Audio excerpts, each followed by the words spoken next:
Thank you, organizers of Value, for allowing me to speak at it. The speaker before me mentioned that he was speaking before a producer, which in fact actually isn't true, because I am an archaeologist. I just happen to work at a creative agency. Just half a year ago, I was still working here as an assistant professor in archaeological heritage management, and I made the jump to a creative agency called Louter. So I'm sort of in the middle of two worlds, if you like, in the middle between archaeology and gaming in that sense. A little bit about the company I work for now, which is a company that makes exhibitions, designs, multimedia, movies, experience, including games, for the museum and heritage sector. So we are not just a gaming production company, not the slightest actually, but we do think a lot about how we present archaeology through meaningful ways, through museum exhibitions, and what kind of media play a role in that. And we focus especially on the experience in that. So it is from that perspective that I will talk today about my views or our views on the intersection between archaeology and gaming. What's interesting about, I think, the company I work for now is that we have 16 people.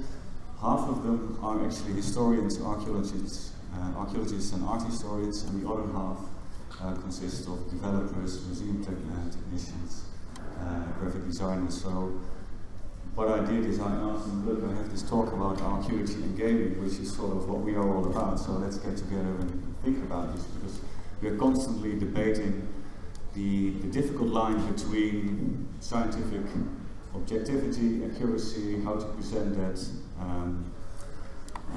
how far can you go in depicting what is the story. And it's that edge that we really had a brainstorm about yesterday. And what came out of that brainstorm is that we decided that it would be interesting to focus on or compare the process of doing archaeology with the process of developing an archaeological game. And what struck me as an archaeologist is that as an archaeologist, the start of the process, the research questions that you have, and especially the field work, is a very emotional, strong experience, and I think that's what a lot of people, that's why they are drawn to archaeology. It's in the field, it's the adventure of finding treasures at the edge of your trowel, it's outside, it's mysterious.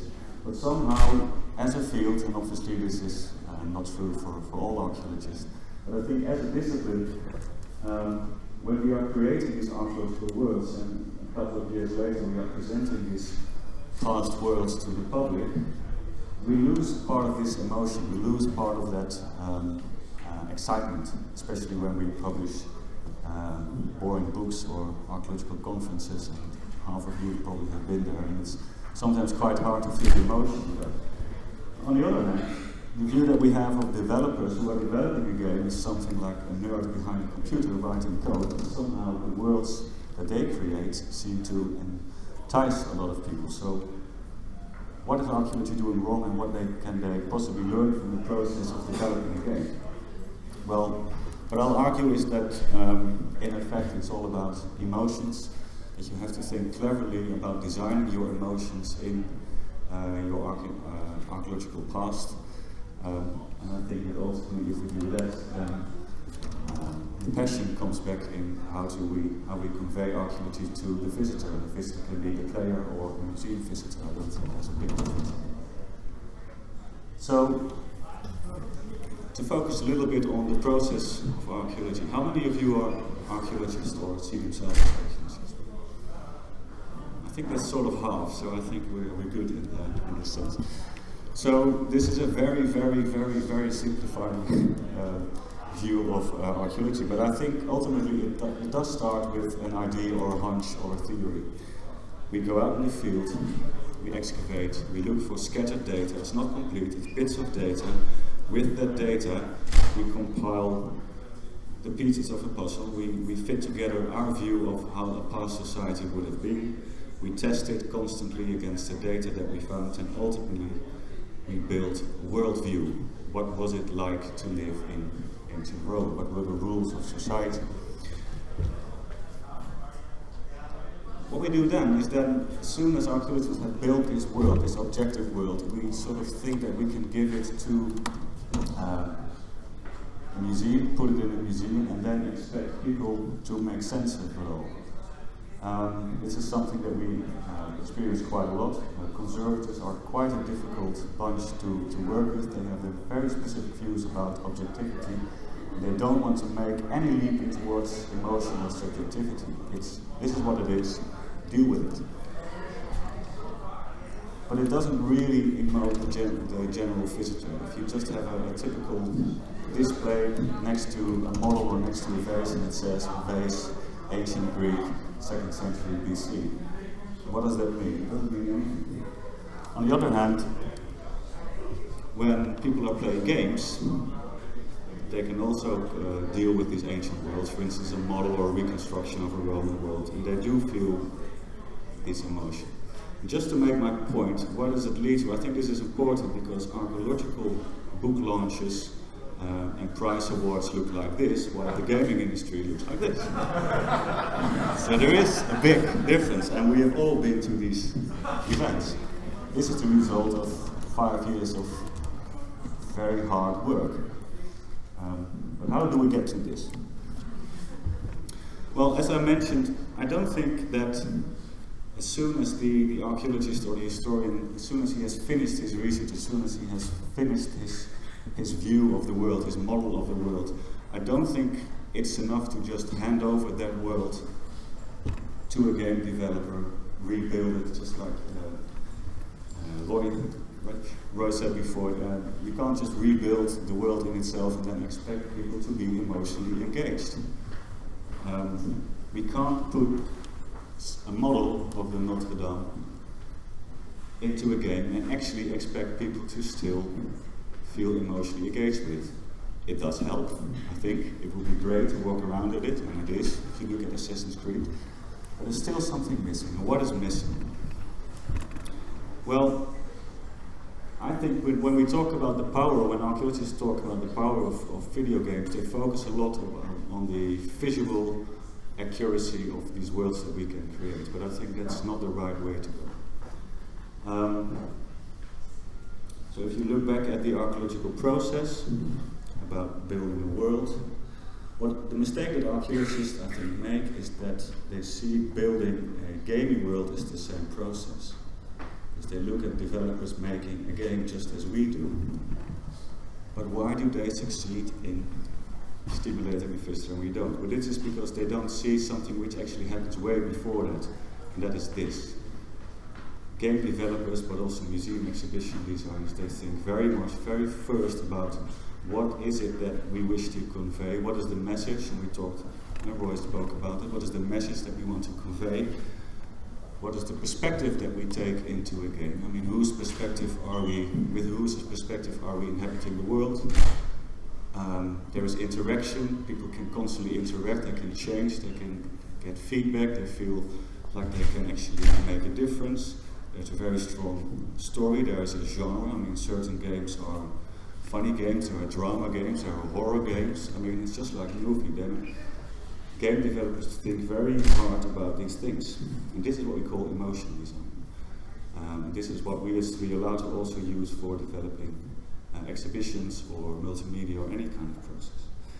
So what does that mean? Well, we're going to see a lot of screenshots from Assassin's Creed. Well, the first thing I mentioned is that a lot of these games bring perspective. We heard before that even though the historical setting in this game is nothing more than a backdrop, and I agree on that, but you can't deny that there is quite a strong perspective in what it is like to walk in a world like this. And a lot of archaeological reconstructions or exhibitions do not give us this. There's interaction. The power of interaction is the constant feedback of failure and success is, I think, the strongest emotional trigger to education. It's how we learn, it's biologically how we learn. So it's constant feedback of failure and success, of interacting, and there's always the sense that ultimately there is hope in a game. I mean, there's a few games that don't give you any hope, but ultimately there's hope of succeeding. You know that ultimately we're going to get to the end. And that brings us again to genre. I mean, Assassin's Creed is a very particular genre. It's a, well, what is it? A drama, action, historical fiction drama. It's like Pirates of the Caribbean. But a lot of games choose a different genre. You don't have to use this genre for archaeology, and perhaps I think there are better genres for us to choose, but I'll leave it up to you, of course. So what does it mean for half of the audience who is an archaeologist? I think what it does ultimately entail is that we make the leap from what I call the objective story, the scientific story, the facts, into the great unknown of the subjective. We have to choose a story. We have to think about a perspective. We have to think about the emotions that the player or the visitor ultimately has to go through in order to understand the story. And this does mean that you have to imagine things. But is that a bad thing? I don't think so, because in my view, this is the only way in which we're going to get, in which we're really going to grab the visitor or the player at its heart. If you want to emotionally engage someone, I think we have to make this leap into imagination, fantasy, if you like. It doesn't have to be fantasy in a high fantasy way, but you have to connect the dots.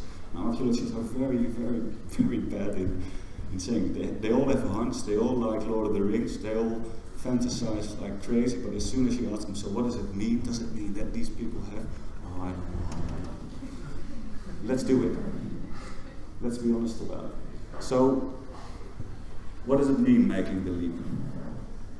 Well, what it does not mean, I think, is that we have to focus ultimately on getting the visualization right. I mean, Rome, Total War. I mean, is it really important that they have the exact military costumes? Well, it would be great, but if you don't have the budget for that, does it mean that you can't go this way? Well, no, there's other ways. You can use imagination through shadow play, for instance, in certain games do that. And by doing this, you can convey the emotion of being in a battle, and perhaps tell a story which is more important because it's the story behind the story that we're focusing on. And you can use that through things like imagination. The word is wrong, it should be imagination. But this is not really a story, this is just a hack and slash two-person platform game.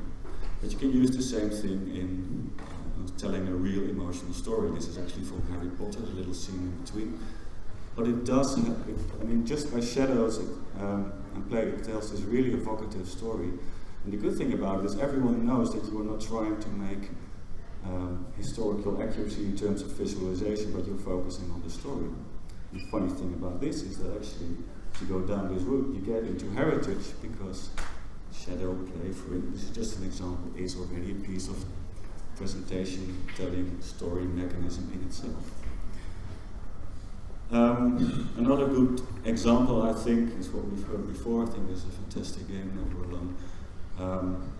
It does convey this real, it has a very strong story, it is very atmospheric, but ultimately what this does, it focuses on the end result of what we want to accomplish with a game.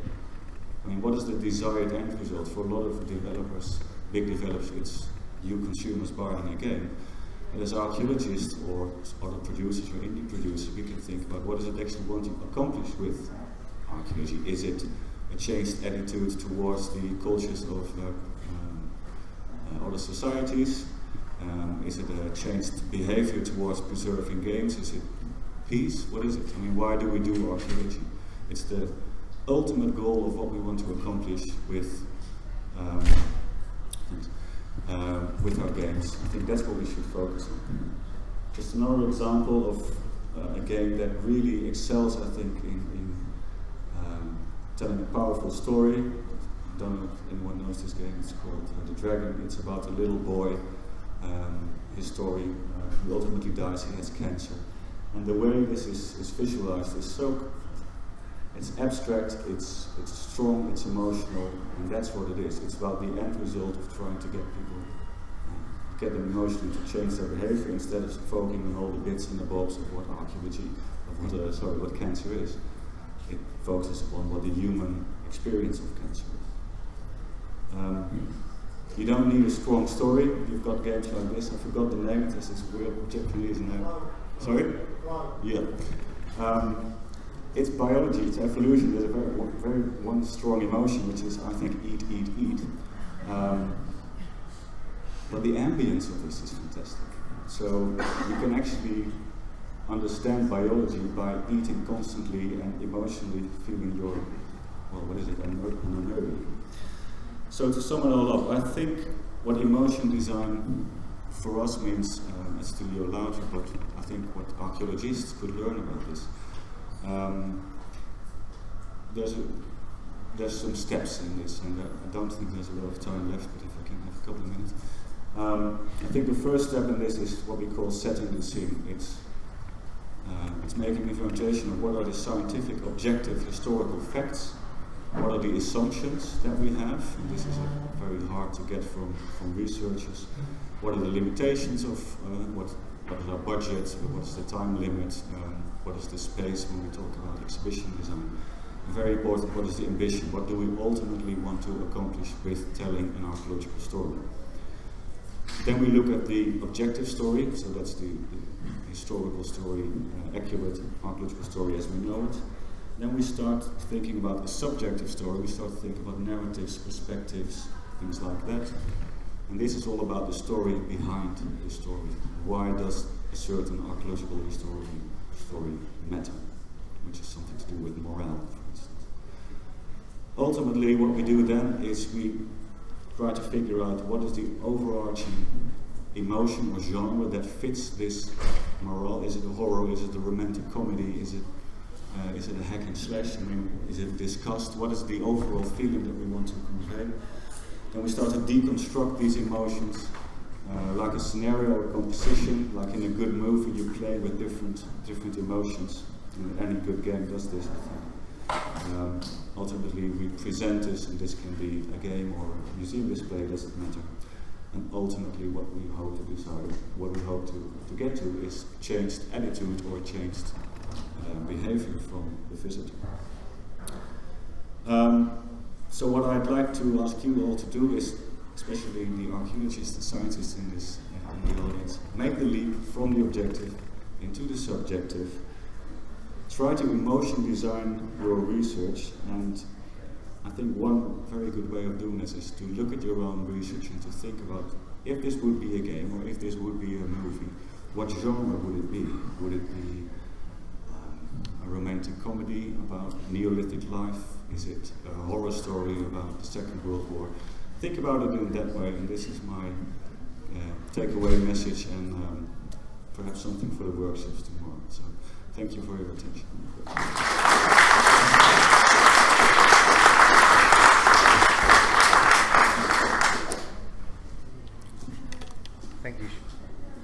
Thank you, Sjoerd, for that absolutely fascinating mission you gathered at the end there. I think mine would maybe be a slapstick, I'm not sure. Slapstick, yeah. Any questions from the audience?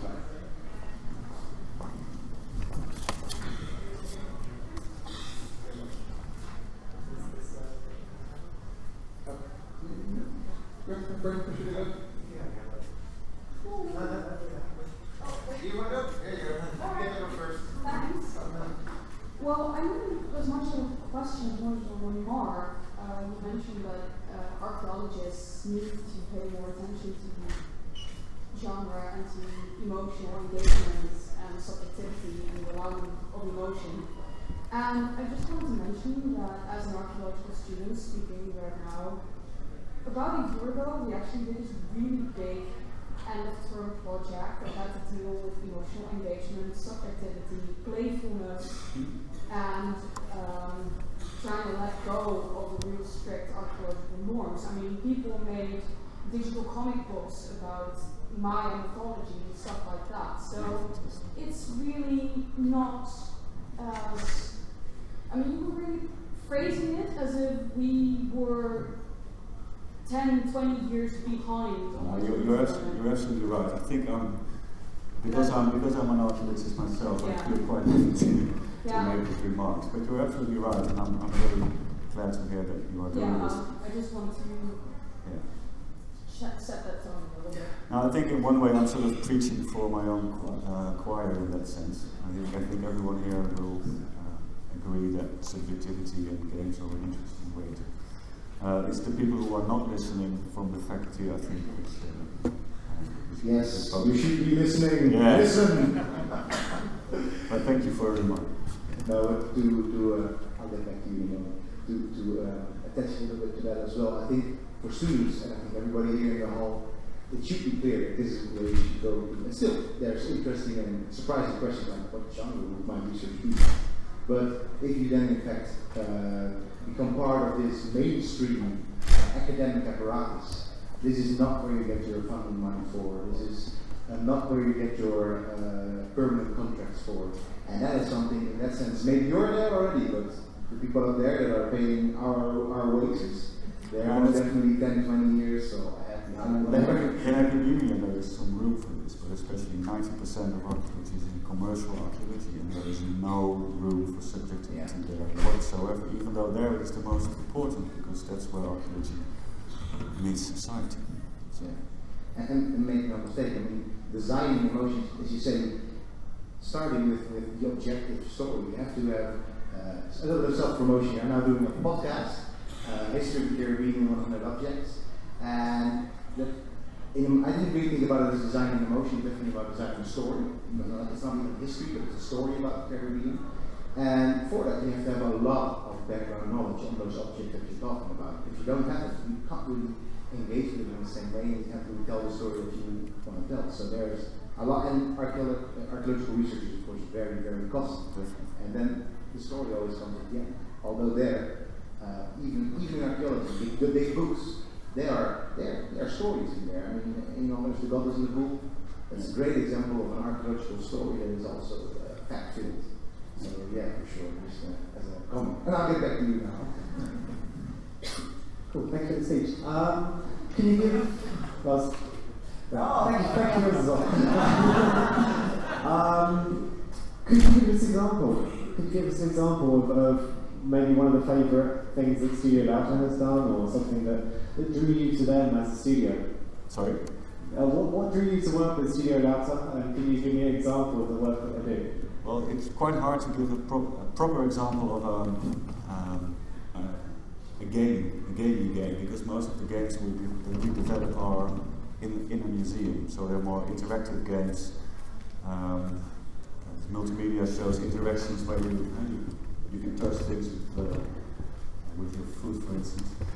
I only worked there for half a year, so I found it quite hard to give examples.